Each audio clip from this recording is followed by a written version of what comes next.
Javier, ¿qué tal? ¿Cómo estás? Hola, ¿qué tal? Muy buenos días. Bueno, Javier, ¿con qué te quedas de esta primera semana del año? Porque hemos visto, comportamientos llamativos, hemos visto ese asalto al Capitolio. Te diría, por un lado, esa primera valoración de la semana, el arranque de esta jornada, y por otro lado, pues, ¿por qué están las bolsas ignorando lo que ha sucedido en Estados Unidos? Sí, realmente fíjate que yo creo que lo que estamos haciendo es tener una continuación de lo que fue pues el cierre del año anterior, es decir, el famoso reflection trade. Lo que estamos haciendo, lo que hacen los mercados, no es más que descontar ese escenario económico positivo que preveemos, que se prevé que pues vayamos a tener a partir del segundo trimestre del 2021.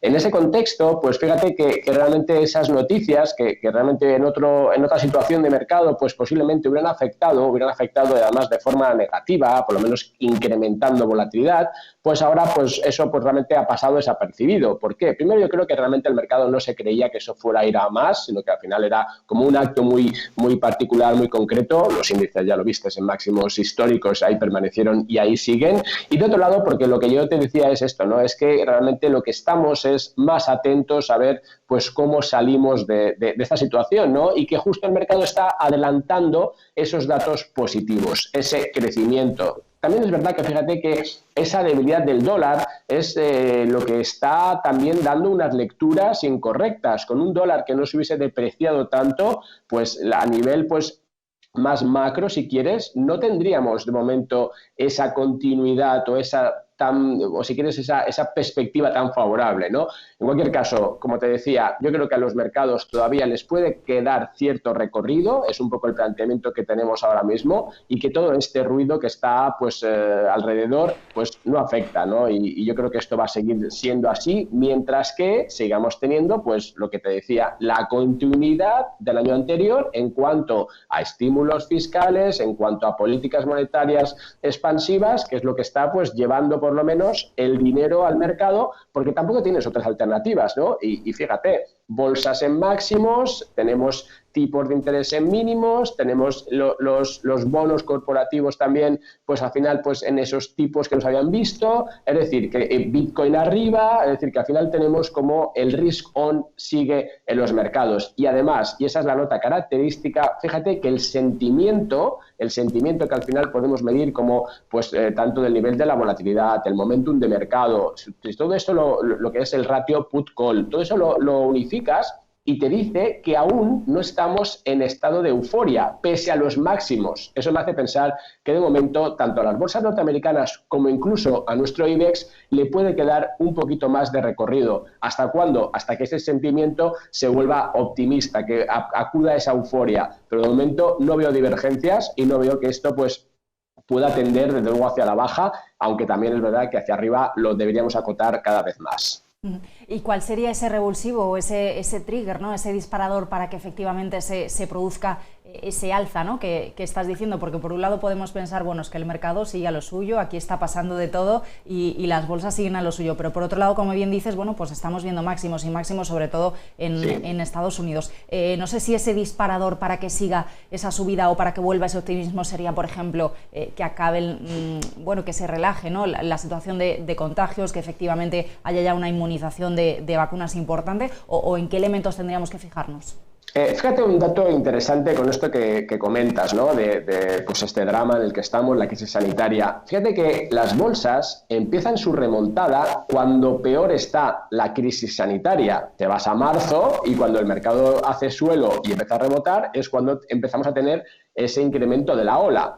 Y ahora está pasando un poco lo mismo. Estamos aquí viendo pues que la narrativa pues versa sobre esta tercera ola, sobre este récord histórico que estamos teniendo, histórico comparativamente desde que inició pues todo el tema de la pandemia, tanto en el número de casos como el lamentable número de muertes, y ahí las bolsas siguen subiendo. Yo creo que lo que se puede producir es lo contrario, cuando de repente empecemos todos a hablar de que, oye, qué bien, que la vacuna se ha instaurado ya, que todos estamos vacunados, es cuando las bolsas caerán. O sea que esto va, yo creo que va un poco al revés, y esa es mi percepción, viendo simplemente lo que ha pasado hasta ahora. ¿Qué te quiero decir con esto? Pues que de momento el mercado sigue fuerte, porque lo que está haciendo es descontar los beneficios futuros y los está actualizando. Otra cosa es lo que nos pueda pasar luego más adelante, ¿no? Y que ahora pues estamos en esa rotación sectorial, que estamos viendo como todo el tema ESG pues impacta en la forma que tenemos de seleccionar los títulos, pero el fondo sigue siendo ese, ¿no? Entonces yo creo que al final aquí buscar un poco esos desencadenantes viene de ese lado, de que al final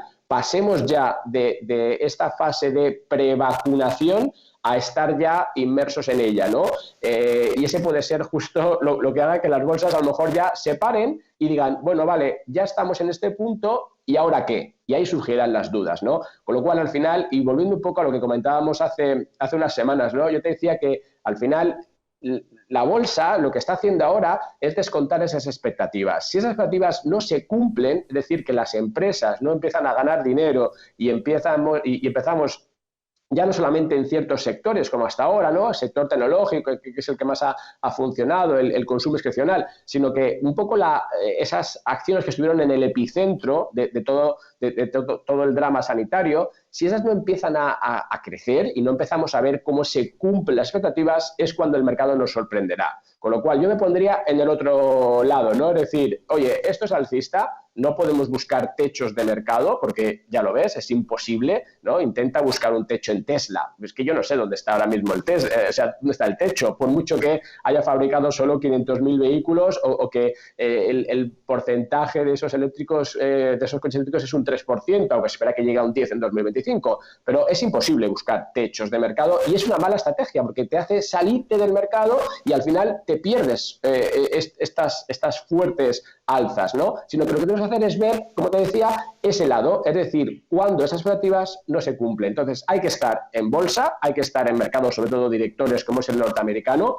Al IBEX le puede quedar cierto recorrido, 8.500, estamos ahí, 100 puntos, y luego ahí es cuando tendremos que ver cómo estamos en el tema de la pandemia, si ya vamos avanzando en todo lo que es la vacunación y nos estamos inmunizando, y de otro lado, si las empresas empiezan a cumplir esos objetivos, esas perspectivas, qué es lo que estamos descontando ahora mismo. Con lo cual, lo que te decía al principio, el famoso reflection trade es el que domina el mercado y no se puede ir contra eso. Entonces tenemos que estar, y es que no hay otras alternativas. Fíjate la cantidad de liquidez que hay en el mercado, fíjate cómo está todo, ¿no? Pero buscar techos ahora mismo es lo peor que se nos puede ocurrir porque seguramente nos vamos a equivocar.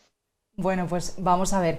Por cierto, mencionabas a Tesla, Elon Musk, que ya ha adelantado a Jeff Bezos en estas últimas horas como hombre más rico, ¿no? Gracias precisamente, bueno, pues a ese ascenso fulgurante de Tesla que estamos viendo en los últimos meses. Quería, volviendo ya a la bolsa española, preguntarte, bueno, pues por las empresas que más están ganando en lo que va de semana, porque tenemos comportamientos en esta primera semana bursátil del año, hemos visto ascensos sobre todo para el sector renovable, ¿verdad? Ayer lo veíamos con Solaria, que hoy, sin embargo, bueno, pues nos da la contracara, ¿no? Ha recibido un toque de atención de Goldman. Hoy la compañía, que está subiendo, está perdiendo un 8% a pesar de, bueno, pues de que ayer era la que más subía, y un sector renovable que mira a Estados Unidos, mira a Joe Biden. Sí, a ver, sin duda alguna, ¿no? Uno de los grandes cambios, si quieres, pues va de esos sectores que están más potenciados por el cambio de gobierno en Estados Unidos en este caso. También al final eso pues acaba impactando en el resto, ¿no? Ahí pues el tema renovable, fíjate, estaba viendo por ejemplo como todo lo que son el tema de la marihuana, ¿no? Con usos medicinales, pero también con usos recreativos, estaban tirando. Todo eso acaba digamos, sí puede tener cierto recorrido en el sentido que están sectores donde había ciertas dudas y ahora que se resuelven, pues bueno, pues tienes esa parte a correr, ¿no? Aquí el problema ¿cuál es? Pues que muchas veces, el caso de Solaria puede ser uno de ellos, las acciones, como siempre, se han adelantado y cuando ya tienes esas confirmaciones, cuando ya tienes pues esos momentos en los cuales que parece que es el momento de entrar, es todo lo contrario, ¿no? Hay que hacer siempre, muchas veces, el ejercicio contrapuesto. ¿Por qué? Pues porque ya ha recogido parte de esas expectativas, lo que te decía antes, ¿no? Eso ya, si lo incorporas en el precio, en cuanto ya ves que, oye, pues que es verdad que tenemos vía libre y que ahora vamos a invertir más, y sin duda alguna, a ver, son tendencias que se van a mantener en el tiempo, pero ahí sí que entonces la valoración importa y por eso pues sale pues así pues analistas como Goldman que comentabas que te dice, oye, ojo, porque es que esto ya está incorporado en el precio. estás adelantando resultados futuros, ¿hasta qué punto, no? Y ahí está un poco lo que creo que debe hacer ese inversor, pues ser muy consciente del momento en el que estamos y también ahí añadirle todo ese contexto. Sin duda alguna, esos son las grandes megatendencias que van a seguir. El caso de Tesla que comentabas, ¿no? O sea, estamos diciendo que pasamos de un 3% que supone ahora mismo los vehículos eléctricos a un 10% que va a ser en 2025. Y empresas como Tesla, que están disparadas también en máximos históricos, $800, ¿por qué están ahí? Pues porque lo que estás descontando es ese mercado que se está abriendo y además, en ese caso, la compañía hace sus inversiones pertinentes. Luego, en renovables, por poner ahí otro ejemplo, pues es también lo que está haciendo. Fíjate como Iberdrola, como al final Siemens Gamesa, toda la inversión fluye hacia ese lado y eso pues también está muchas veces recogido en el precio y ahí tenemos que ir con cuidado para no dejarnos llevar también por unas valoraciones que ya no se corresponden tal vez con una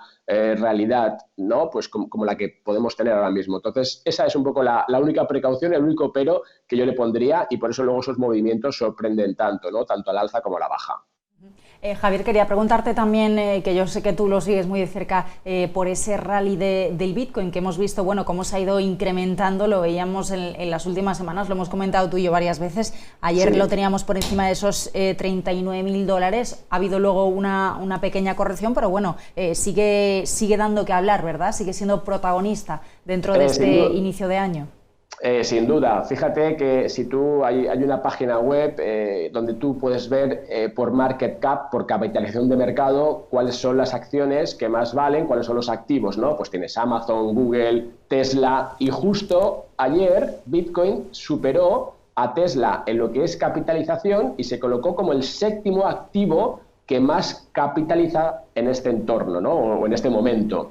Eso al final hay que cogerlo también con cierta precaución. Como decías, yo soy un creyente, llevo en esto desde 2015, pero también sé ver al final los excesos. Es decir, es verdad que se está convirtiendo, ya es un asset class, porque lo hemos visto, este 2020 te ha dicho que en una cartera descorrelacionada tiene sentido incorporar hasta un 5 o un 6% en Bitcoin. ¿Por qué? Porque te da ese oro digital, te da esa nueva reserva de valor y en sí mismo pues te descorrelaciona y te diversifica. Pero también hay que ser conscientes, aunque es imposible, como te decía en el caso de Tesla, buscar un techo, porque yo no sé dónde está, si hay mayor adopción. Es cierto que el protocolo, que la forma que tiene Bitcoin o sea, cómo se constituye con una oferta que está capada, que está limitada, entonces, claro, si tenemos la demanda que sube y la oferta que no se mueve, pues simplemente como no el protocolo de Bitcoin, el protocolo monetario, no busca una estabilidad del tipo de cambio, sino que lo que hace es que juega justo con esa oferta limitada. Entonces, claro, el precio tira hacia arriba. Pero como te decía, también precaución, porque las cosas, los activos, no suben de forma vertical infinitamente. Y entonces, pues hoy mismo yo sacaba en el Confidencial pues un artículo donde llamo a cierta precaución, porque lo que estoy viendo es que es cierto que en 2020 el inversor que se acerca, que compra, es inversor institucional, pero desde diciembre y hasta ahora lo que estamos viendo es que es el inversor retail que, llevado por esa narrativa, ¿no? Ayer, salía el otro día, anteayer, en Financial Times, en la portada, Bitcoin en máximos históricos. Eso es el ruido típico, característico de momentos que están en exceso. No voy a llamarlo burbuja, porque yo creo que eso ya hemos visto que después de 12 años, pues aquí hablar de burbuja es equivocarte, pero sí que son excesos de mercado y que tienden a corregir. Ahora, también te digo una cosa, no vamos a ver niveles y caídas tan fuertes como vimos en ciclos anteriores. ¿Por qué? Porque ha cambiado todo. Ha cambiado la demanda, como te decía, ya lo vemos como un activo que se descorrelaciona y sí, también es verdad que lo veremos a empresas, como ha sido el caso de MicroStrategy o de Square, empresas cotizadas en Nasdaq, que compraban para su tesorería en Bitcoin. Esto no va a ser una cosa que vamos a ver este año, porque ninguna tesorería tiene oro, ¿no? Es absurdo, eso responde a pues, inversiones puntuales, pero sí que la industria de gestión, la industria de gestión de activos, de fondos, yo creo que sí que ha visto pues, que este es un activo donde hay que estar y donde se va a estar, pero siempre el precio importa.